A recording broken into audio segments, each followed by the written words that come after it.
সে নিরাপদ। যাকে হত্যা করার কথা তার ঘরকে আমার নবী নিরাপত্তার ক্যাম্প হিসেবে ঘোষণা দিয়েছেন। শুধু তাই না, মক্কা বিজয়ের দিন আমার নবীর ডানে বামে হযরতে ফারুকে আজম, সিদ্দিক আকবর, ফারুকে আজম, উসমান ইবনে নুরাইন, মওলা আলী এবং হযরতে খালিদ বিন ওয়ালিদ রাদিয়াল্লাহু তাআলা, খালিদ সাইফুল্লাহ, যারা আমার নবীকে বাড়ি থেকে বের করে দিয়েছিলেন, থাকতে দেন নাই, খাইতে দেন নাই, চলতে দেন নাই, বসতে দেন নাই, ওই ব্যক্তিদেরকে সেদিন আমার নবী এক মিনিটে গর্দান ছেড়ে দেওয়ার সুযোগ পেয়েছিলেন। কিন্তু আমার নবী সমস্ত মক্কার কাফের যারা আমার নবীর বিরুদ্ধে ছিল তাদেরকে মোকাবেলা করার মতো 10,000 সাহাবা বহর থাকার পরেও আমার নবী তাদেরকে 1 সেকেন্ডে মাফ করে দিয়েছেন।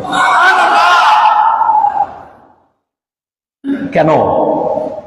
বলে আমি তো শুধু রাসূল না, আল্লাহ আমাকে রাসূল পর্যন্ত বলতে যথেষ্ট ছিল, কিন্তু আল্লাহ আমাকে এর উপরে গিয়ে রাহমাতাল লিল আলামিন বলেছেন।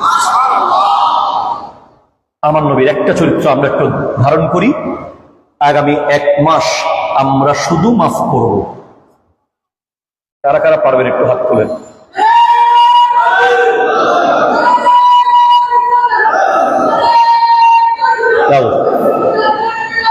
জিনাবাদ জিনাবাদ।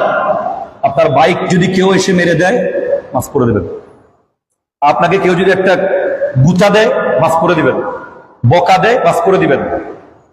শুধু মাফ করেন। আগামী 1 মাস নবীর এই চরিত্র ধারণ করেন। এরপরে যেখানে যাকে সুযোগ পাবেন সাহায্য করবেন। কথা দিয়ে হোক, সাথে গিয়ে হোক, টাকা দিয়ে হোক, খাবার দিয়ে হোক, নবীজির এই চরিত্র আমরা ধারণ করি।